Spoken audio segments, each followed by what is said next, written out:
Welcome to Pax Britannica. Republic, Britain's revolutionary decade with Professor Alice Hunt.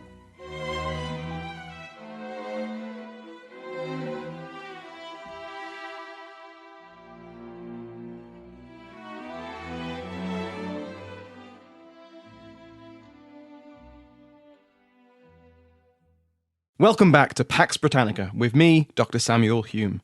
Today, I'm pleased to welcome Professor Alice Hunt of the University of Southampton. Professor Hunt has recently published a book, Republic, Britain's Revolutionary Decade, 1649 to 1660. As you'll hear in our chat, it wasn't always called that, and her answer gives us a bit of an insight into how the idea behind a book can evolve even as it's being written. We also talk about the front cover of Republic, and if you are able to check your phone, I've put a picture and a link to the book in the episode description, and I do recommend giving it a look. Not just so you know what we're talking about, but because I actually really like it. Also, if you haven't already checked out Winds of Change, my new podcast on the end of the British Empire, you can find it wherever you're listening right now. With that, on with the show. Professor Alice Hunt, thank you so much for joining me today. Thank you. It's lovely to be here. Thanks for the invitation. So my first question, before we start talking about your book, is what made you want to become a historian? When did you decide that this was the path for you? I didn't have a kind of obvious route through academia. I used to work in publishing. So after my degree, which actually wasn't history, was English and French, I worked in publishing, and which I absolutely loved. And in fact, in publishing the kinds of books that, the kind of book that I've written. And then I did an MA on the side, and I loved that. And that was on Elizabeth I and the 16th century in general, actually, in particular on the Reformation and on ceremony and the Reformation. So I looked in detail at the coronation ceremonies. And it was through that I just kind of developed a real passion for history, particularly through looking at culture, through looking at rituals, ceremonies, and also the literature, because that is my background. And that led to my PhD. And then I decided to go into academia because I wanted to teach. But I'm in the English department. I teach English literature, but I write history. And I love bringing the two together. That's really what I do. And that's how I teach, and that's also what I write about. Fantastic answer. I love that you're bringing two similar related schools together. So speaking of the book you've written, that is Republic, Britain's Revolutionary Decade, 1649 to 1660. Now, long-time listeners of Pax Britannica will know about this period, but for those who are approaching it for the first time, this might be their first episode. What was Britain's Revolutionary Decade? So the decade that I call Britain's Revolutionary Decade is the 1650s, so from 1649 to 1660. And these 11 years, I did a little bit more than a decade, but pretty much a decade, is the only time in Britain's history that the country was run as a republic. Listeners probably are well aware of the execution of Charles I in January 1649. This was the end point of the terrible civil wars that had ravaged the country during the 1640s. After failed negotiations with Charles I, a failure to coerce him or persuade him to come to an agreement with Parliament to rule in a way that Parliament would find more acceptable. This was behind the civil wars. It was between Parliament and King. Unable to reach negotiation, the decision is sort of forced through to put the king on trial. Charles I refuses to enter a plea, which means that he's found guilty, which results in the death sentence. And it's then after that moment when the king has been killed, executed in public, in broad daylight, in front of a crowd of thousands, on Whitehall in London, outside the banqueting house, his former home and palace. The moment then is, well, what happens? What will they do? So my book picks up at that moment. It begins the moment after the execution, when those politicians who've forced through the trial and the execution have to retreat back to Whitehall to work out how to rule the country without a king. And I follow the story through the 1650s of them trying to build a republic and all its twists and turns and complications, completely unstraightforward, because there was no Republican agenda waiting in the wings. They hadn't set out to establish a republic. Now, that's not what the wars were about. But they find themselves in a kingless country. And it's a decade of Britain trying to work out whether they can establish a legitimate government that doesn't have a king. It ends in 1660, my book, because in 1660 the Republican experiment has fallen apart, and Charles II, Charles I's son, is invited back to become king. So the Republic that tried to establish itself for 10 years then ends. It's a revolutionary decade because the politics are absolutely extraordinary, the kinds of ideas they come up with, the ideas that are debated, and it's revolutionary in cultural ways, it's revolutionary in religious ways, and that is why I call it the revolutionary decade. The first thing that immediately catches your attention when you look at this book, I know we always say don't judge a book by its cover, but I think we should for Republic because it is incredible. I'll put it in the show notes for listeners to look at if they haven't already. But it's this amazing cutout of Oliver Cromwell on a horse, but the horse is made up of different coloured documents. I wonder, could you talk about the documents that are on display on the cover? The cover, which the designer at Faber has done such a good job with, I'm so pleased with it. He takes an engraving of Cromwell, and it's such a surprising image of Cromwell. He's looking slightly portly on his horse, wearing a kind of velvet suit, and he's got this hat with a big feather in it, which for those of you who go on to read the book, or perhaps we're going to go on and discuss, a feather in a hat has a very particular resonance for me and for Cromwell. That's the image of him, and he's on his horse, but what the designer has done is made a kind of little patchwork of the horse. The horse's head shows an extract from the death warrant of Charles I, which is in the Parliamentary Archives. So there's a kind of snippet, and it has the bit where it's talking about the Charles Stuart and the kind of severing of his head from his body. In the middle of the horse, there's an image of London, taken from the south, looking over the river. That is actually from the image that Cromwell is taken from, but it looks like Cromwell's kind of floating on top of London. And then the back of the horse, the rump, which is so brilliant that the rump of the horse is highlighted, because those who know about the period know that the rump parliament was the name given to the parliament that was running the republic at the beginning and then again at the end. A kind of truncated parliament, a sort of fag end of parliament, as it was called. And on the rump, the designer took a detail from the Great Seal of the Commonwealth, and which shows a bit of the map of England, and that's been superimposed on the horse's rear. And then the legs of the horse at the back have been sort of decorated with a bit of a document that's a chancery document from 1655, which is related to Penruddock's rebellion. And this document has just got beautiful detailing on it, and the designer just took that as a detail. The colours are very striking: yellow at the back, blue in the middle, red at the front, almost kind of flag-like. Colour of revolution, red a little bit. But it's a surprising image of Cromwell. It has a kind of wit and an irreverence about it, which I really like. And it's a patchwork, and that is really what my book is. It brings together lots of different kinds of things.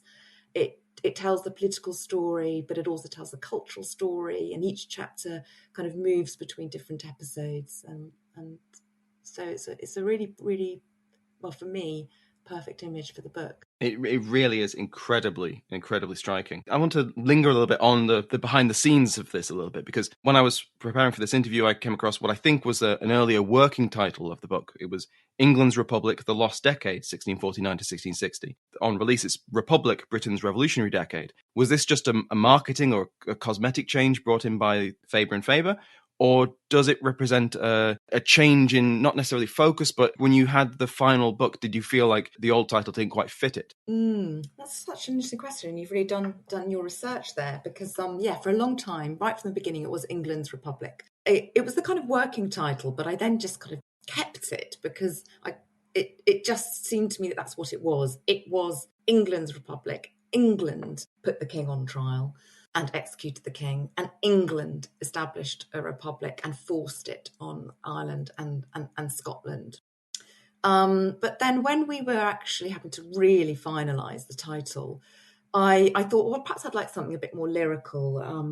At one point, I think we had overturning days, which is one of the words that one of the terms that has been used to describe the period. Someone says, oh, these overturning days, and they're kind of using the Bible. So that was a kind of contemporary quotation. But I just then wanted, I think I wanted something very bold. So I went back to England's Republic, and the publishers, and I think they were right about this, wanted England off the cover. And so we just went for Republic. And I'm so pleased I have done that, because it's both bold and arresting to look at, but also it is quite surprising, because some people, I think, have some conversations I've had since publishing this book is, is it a republic? Did they call themselves a republic? What is a republic at this time? And then we went for Britain's Revolutionary Decade, even though, as you know, Britain is not quite right as the term, but it did affect the three kingdoms, this Republic of England, Scotland and Ireland. We had to use Britain. And I wanted to put back the revolution there. I wanted to argue again for this period's the impact, its revolutionary impact. Absolutely. I want to talk a little bit about where Republic fits with the wider historiography, because we've had some recent works on this period, like Providence Lost by Paul Lay, Restless Republic by Anna Key, The Blazing World by Jonathan Healy. Where does your book, where does Republic fit amongst these? What did you try to say that perhaps these other books didn't? You're absolutely right to mention those books, all of which I love. And there's Devilland, of course, too, which that's Claire Jackson's, even though that covers the whole of the 17th century, like Jonathan Healy's. I really feel like the 17th century is having a kind of moment, actually. The resonances of this time are being particularly felt.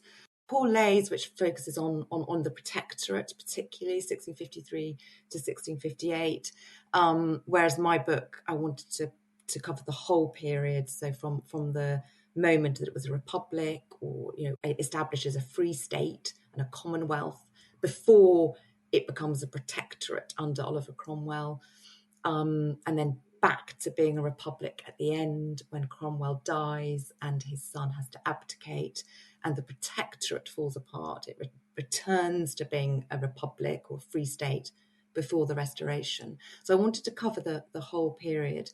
Anna Kay's book, which I love, and she's got fantastic characters in it, is structured through the characters and the people, and then she tells the story through them. I've chosen to structure it much more obviously chronologically. So I have a chapter a year.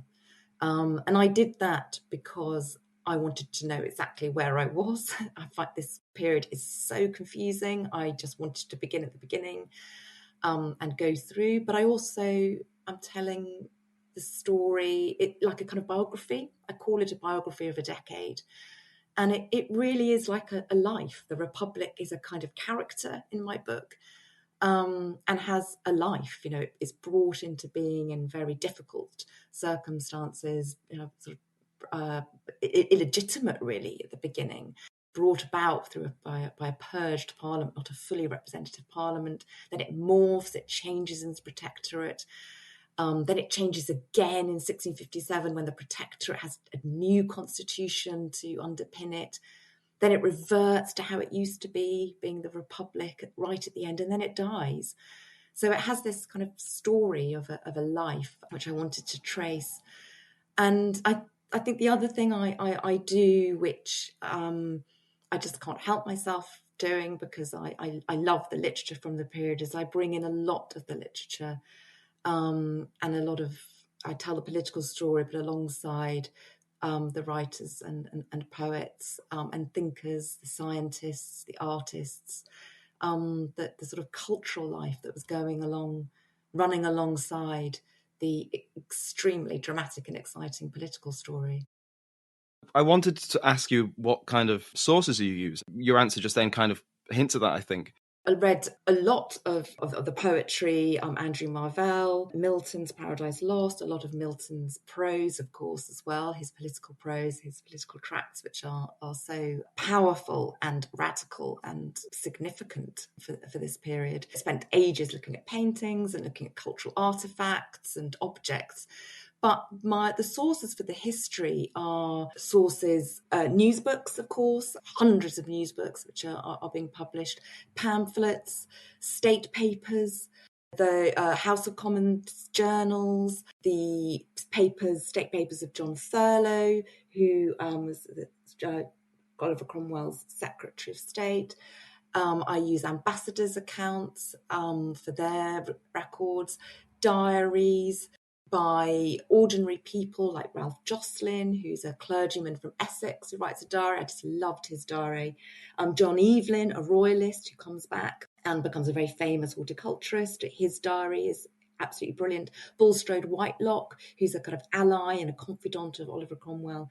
His diaries also used. I used a lot Cromwell's letters, Cromwell's speeches and writings.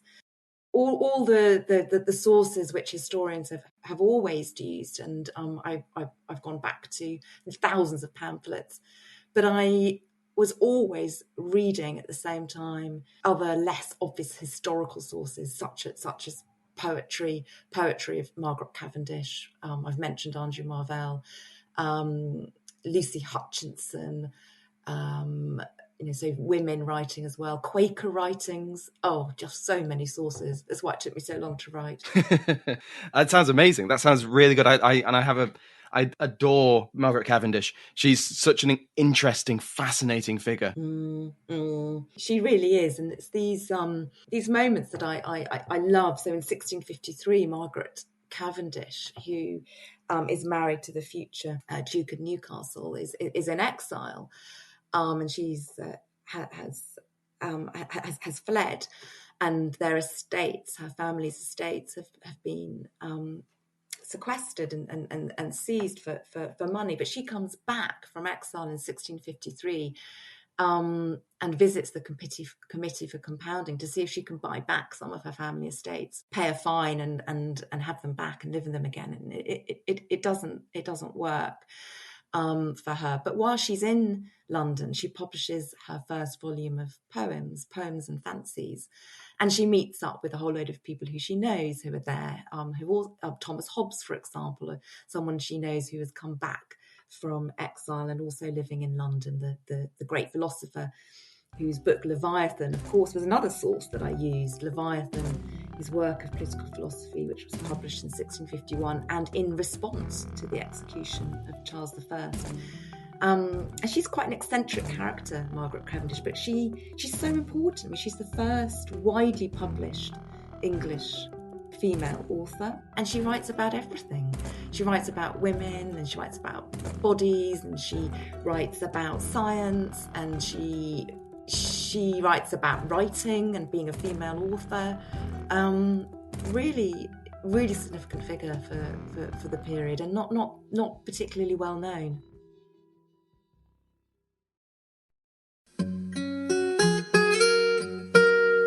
Hello, David Crowther here, setting out to persuade you not only to listen to the History of England podcast, which would be good for both of us, but also that becoming a subscribing member is a brilliant idea. Your name will be honoured and your personal prestige rise, so there's that. Also, you will be free of adverts. But I want to focus on the Shedcasts. New Shedcasts every single month, plus a whopping 150-hour library of the things. There's a history of Scotland, just for starters, loads of biographies, Eleanor of Aquitaine, Margaret Beaufort, William Marshall, loads more. There are big series, so prehistoric and Roman Britain, British law and the Constitution, an entire history of British political parties. I mean, I could go on, but best to go to thehistoryofengland.co.uk and find out more. thehistoryofengland.co.uk. But darn it, I am going to go on. There are episodes on the English and their drink, London clubland, the appearance of tourism, sandwiches, Anglo-Saxon England, religious toleration, beers. You really piqued my interest earlier when you mentioned the importance, the symbolic importance of Cromwell and the print of Cromwell having feathers in his hat. What do you mean by that? The designer had no idea when he chose this image, because I gave him a whole load of images, but the jacket designer just chose what he liked. But it's I just love it, because in 1657, Oliver Cromwell has been Lord Protector for 4 years, since 1653. So what has happened is that the constitution has shifted from being a republic that is in which the executive is a body of men, a council of state, 40 men who are governing in conjunction with the House of Commons. The House of Lords has been abolished. That changes in 1653 when Oliver Cromwell is made Lord Protector. So we have a situation that looks a little bit more like a monarchy, except it isn't, because there is a single person at the head. So Cromwell is Lord Protector. He has a council of state, a protectoral council, and then the House of Commons. So the structure looks a bit more like, a monarchy, but it's not. A Lord Protector is different. It's not a king at all. In 1657, something really extraordinary happens, which is that a proposal is made that Cromwell should become king, so that his title changes. So constitutionally, nothing should really change. It will be the House of Commons and Cromwell as protector, but named king. Cromwell wants there to restore another chamber, not a House of Lords, but it becomes known as the other house, because they can never agree on what to call it. So then we have a bicameral kind of parliament again. But Cromwell does not want to be named king. And this is the business, the great business of 1657, which is Parliament trying to persuade Cromwell to accept the title of king. The arguments that are put forward for it are to do with the fact they think king is the term that is used in law. It is more known. It is familiar. They think it will guarantee stability. They probably at one point were hoping it might mean hereditary succession, but it doesn't. They offer him the title of king, but with the right to nominate his heir. So it's not a hereditary monarchy. They also hope that what they understand by king is that it is a bounded office. It is a limited office as they understand it. So what they're kind of trying to bring in is what I suppose we might understand as sort of constitutional monarchy, a king who cannot rule with full prerogative, but is ruling in conjunction with Parliament. So what's the feather in the hat got to do with it? Very long way round. So Cromwell is deliberating: should he take this title or not? And at one point he addresses a group of army officers who are very much against him taking on the title of king. And he says to them, but it's just a title. It's just a feather in a hat. Why are you against it, actually? He said at one point, you were kind of for it. In 1653, it had also been suggested that he might take on the title of king. And he reminds them of this. He says, but it's just a feather in a hat. But as it transpires, as he's deliberating, Cromwell, agonising actually over whether to take on the title of king, it becomes clear that it is not a feather in a hat. And in fact, it is called a thing of weight, the title. So we have this really interesting sort of image that's set up. Of the one hand, a title is just a feather in a hat. Shouldn't matter. And on the other hand, it means so much. It carries so much weight. As heavy as a crown, the title. And Cromwell can't accept it and won't accept it and refuses it. That is a brilliant answer, and it leads quite neatly into my next question, which is, why does this revolutionary decade, why does it end? Oh, it's so quick how it unravels, actually, that it's bewildering. And one of my favourite quotes is from a Londoner called Thomas Rugg, who begins to write a diary towards the end of the 1650s. And he writes that in May 1659, he hopes that after ages may learn constancy from these our inconstant revolutions. And he's hoping that future generations will learn to appreciate constancy and not continually change everything, because it is so rapid. It really is revolutionary in the kind of the quick turning at the end after Cromwell dies. It's a really complicated story, and I don't think any of it's inevitable. But what essentially happens, I think, to try and sum it up, is that once Cromwell has died, which is very sudden and no one had properly prepared for, and he hadn't nominated his heir, even though it goes to Richard Cromwell, and many people hoped and expected it would go to Richard Cromwell, his eldest surviving son. He had lost others. It does go to Richard Cromwell. And Richard Cromwell is unable to manage a really sort of overwhelming conflict between army and parliament and protectorate, really. He cannot manage a parliament that is agitating against the protectorate. Not everyone, but there are some very noisy Republican voices in Parliament, such as Arthur Heselrigg, who would much rather there wasn't a single person at the head. They are agitating for a more fully Republican settlement. Voices like Henry Vanes as well, who is agitating for a godly republic. No head of state, but a kind of godly Senate, a Senate made up of very godly men who would thoroughly reform the country. And there are some similar voices in the army who are agitating for a fully Republican republic, not feel that the protectorate is a betrayal of some of the ideals and the liberties that soldiers had been fighting for. And Richard Cromwell doesn't manage these competing, agitating voices very well. It's possible that Oliver Cromwell might also not have managed them, and probably Oliver Cromwell would have dealt with it by dissolving Parliament, just turfing them all out as he was wont to do. And Richard Cromwell doesn't do this, and he's not able to silence the voices in the army as well either.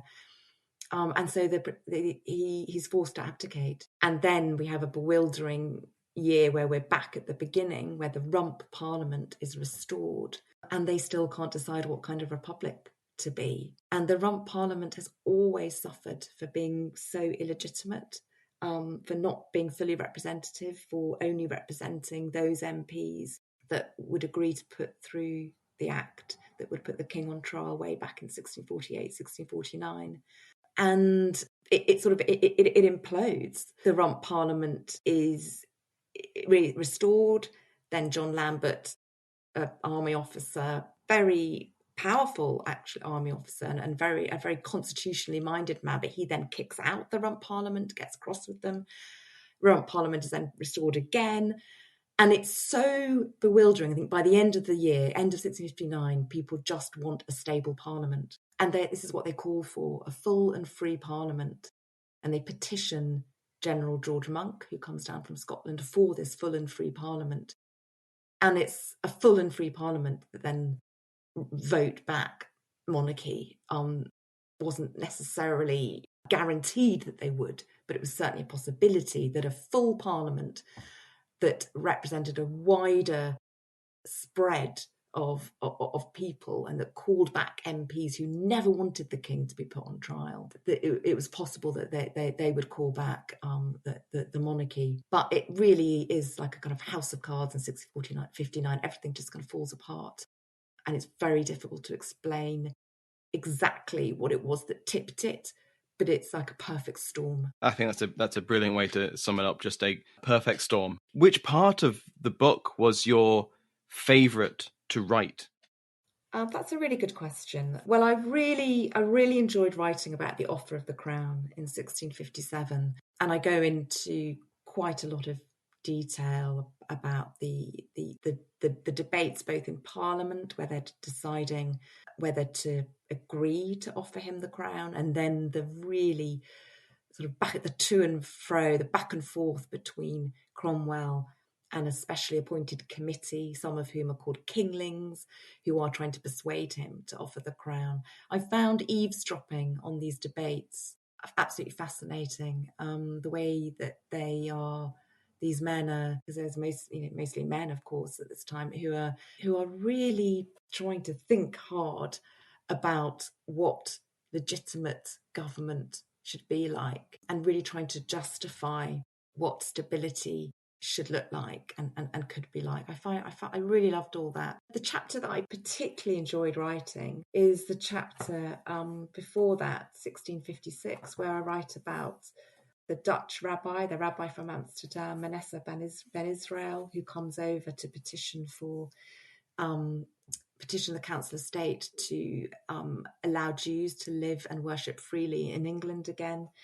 And also in that chapter, I talk about the Quakers and George Fox and Margaret Fell, who runs this sort of network of Quakers from her home up in the Lake District, and the case of James Naylor, who rides into Bristol on a horse one day, sort of in imitation of Christ, even though he thinks he's doing something quite different. And this case really rattles the authorities. I really enjoyed thinking about the Quakers. And then one of my most favourite bits, which sort of sums up for me the variety and the incongruity and the kind of paradoxes of the time, is that also in 1656, the first English opera is put on. A sort of theatre comes back, and this is William Davenant who stages an entertainment in the back room of his house in the Barbican.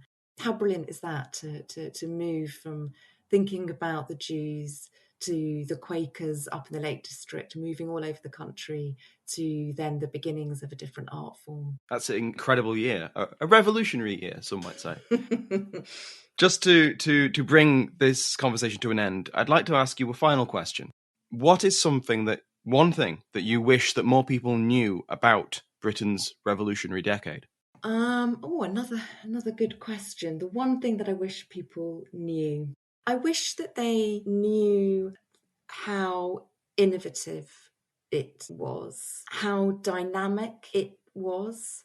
I think often this period is associated with difficulty, cultural impoverishment, tyranny of Cromwell, the terrible shadow cast by Ireland, which is so important, of course, and it was absolutely revolutionary and destructive what happened to Ireland.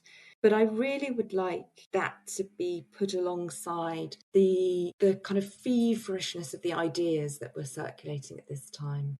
And one of my favourite characters, and so a character who I wish people knew about more, is someone called Samuel Hartlib, who I don't think is well known at all. And he's a kind of a polymath and a kind of one-man intelligence hub. But he had a circle around him, we call it the Hartlib Circle, of thinkers and writers, and some of whom were involved with the government and working for the Republic and knew Cromwell well. And they just came up with these extraordinary ideas, and Hartlib was a indefatigable promoter of these ideas and helped people to publish and circulate and disseminate ideas that they had for how to heal England, really, and how to manage Ireland and Scotland, how to regenerate the country, how to make it both spiritually healthy, but also economically prosperous again. And some of their ideas are way ahead of their time. The idea of a national bank, the idea of paper money, the idea of credit, the idea for a kind of health service, or a kind of accessible education.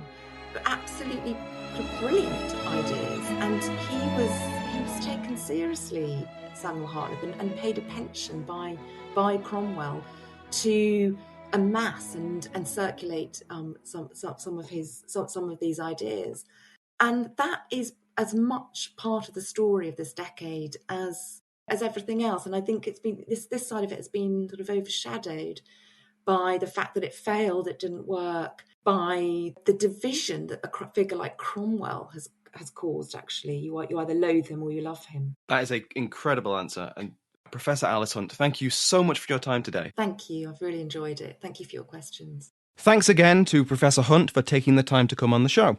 You can find Republic, Britain's Revolutionary Decade, everywhere you find good books. Also, if you aren't already a listener of the History of England podcast, go and check it out. David is brilliant and the History of England is excellent. I've put a link in the description of this episode.